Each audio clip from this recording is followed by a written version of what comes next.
I'm just making a little story on what's happened here. Do you mind if I give you a quick interview? Yeah. Is that okay? So from what I can see at the moment, obviously it's quite banged up on the front. Yeah. The number plate doesn't look like it's from your vehicle. No. Is that so there was another vehicle involved and they haven't stayed around for it? No. I'll go around and do like photography and videos of job boards and that and job centres. So yeah, some actually quite a lot still do have them. They have like particularly ones with like QR codes and that on them.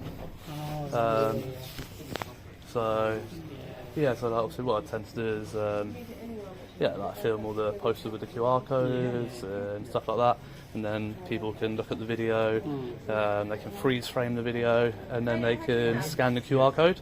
So it's a way for people to come and look for jobs without having to come all the way down here. So it's quite helpful. But yeah, so yeah, there you go, guys. You do that on your own thing? Pardon? You do that on your own thing? Yes, just independent. I don't do it for anybody. But you know, sometimes I go to a job centre and they try and tell me that I'm not allowed to film and things like that, which isn't true. Especially like in an area like this, it's a public area. I wouldn't go up to the desks and film people having an appointment. That would be rude. But people try and tell me that you're not allowed to film in here. But then I'm like, well, but then you have a poster with a QR code, so how can I use? So it doesn't make sense. But yeah, that's cool. No worries. Generally looks like a good job centre though. I like it. Watch a bloke with a camera walk into a job centre and spot the thing the staff walked past all morning. Not a row, not an arrest, a quiet catch that costs someone their data if nobody fixes it. That's the promise of these three. One man, 3 ordinary places, 3 moments where paying attention beats making noise. A job centre with a screen facing the wrong way. A quiet, karmic beat outside another. And a wrecked car on a Cambridge street hiding a runner. No shouting. Just the things most people miss. Stay for the one that ends with a ticket. And they bring up all my personal information on their screen. Obviously that's a huge breach of GDPR for other people to be able to see that information. So just a concern to let you know about. I don't know if you're the manager or... No. If you can pass it on to the manager, then that would be fantastic. Pardon? Can I ask who you are? Just a concerned member of the public. So, Okay. like I said, I was just playing security. I go around and that, and I like to film in job centres. I like to have a look at the job boards, and then it's quite a common occurrence I've noticed with computer screens and that. You have done really well with the blinds being closed. I do appreciate. I go to a lot of places and you can literally look through the windows, so that's a big no-no. But yeah, so this one's not too bad. Actually, it's quite well spaced out and. But yeah, just a couple of computer screens really. You just need moving around. That's all. No. Well, I mean that one's just been used to show a customer something. It's obviously he wouldn't normally be facing that. Sure. The other way. But then, like where the public's chair is now, they can see the next computer screen. Like from that angle, you'd be able to see it. I think the easiest way. So, for example, that one on the end that's on, you can get like the privacy screens that go over screens. So from an angle you can't see. That's the easiest way to do it. So you can only see what's on the screen from a head-on angle. So yeah, just something to raise with the manager. Okay, I'll pass that message on. Perfect. Thank you very much. Have a good day. Cheers. Here's the play, and it's a good one. He's not screaming about his rights. He's pointing at a monitor angled at the public chairs and calling it what it is, a GDPR problem waiting to happen. A claimant sat waiting could read the next person's benefits details off screen. His fix is dull and correct. Privacy filters. Turn the screen. That's the difference between an auditor and a bloke earning the hate. He brought a solution, not a grievance. When you're right and calm, you don't need volume. Politeness landed the point harder than any confrontation would. So, I've actually been reached out to by somebody who works for G4S, but not for much longer because they don't like the way G4S run and operate. So they've actually reached out to me. They provided me some guidance on G4S's policies on dealing with public photographers on DWP grounds, and they also reached out to me to let me know that G4S are told not to be asking members of the public for their name, their details, or any appointment info. That should be handled by a member of the job centre staff directly hired by DWP, not subcontracted. So overall, I've got to say, got to give Luton Job Centre a pass here. Fantastic. So yeah, I'm just going to head on to the next one, guys. And here's the reveal that makes the whole visit worth it. OG4S insider tipped him off.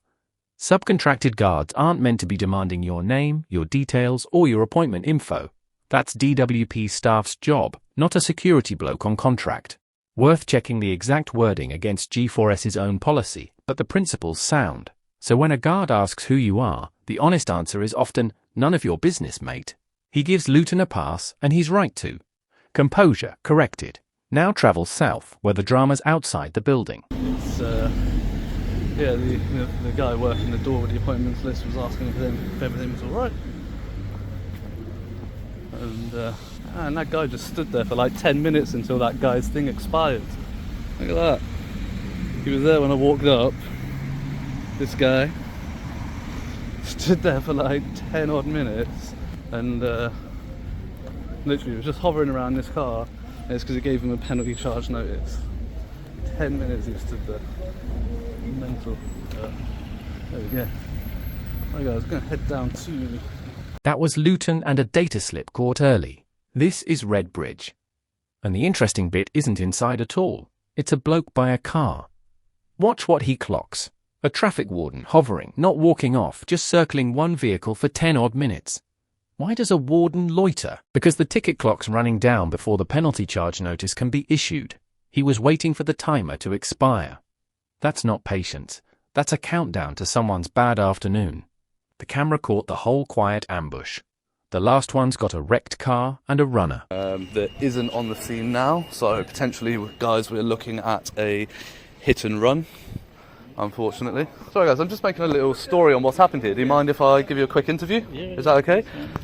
So from what I can see at the moment, obviously it's quite banged up on the front. Yeah. The number plate doesn't look like it's from your vehicle. No.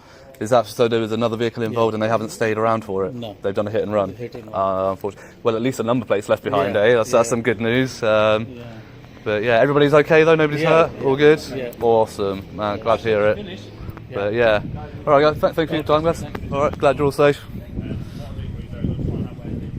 So yeah, I just had a quick interview with one of the guys that was locking up the vehicle and stuff.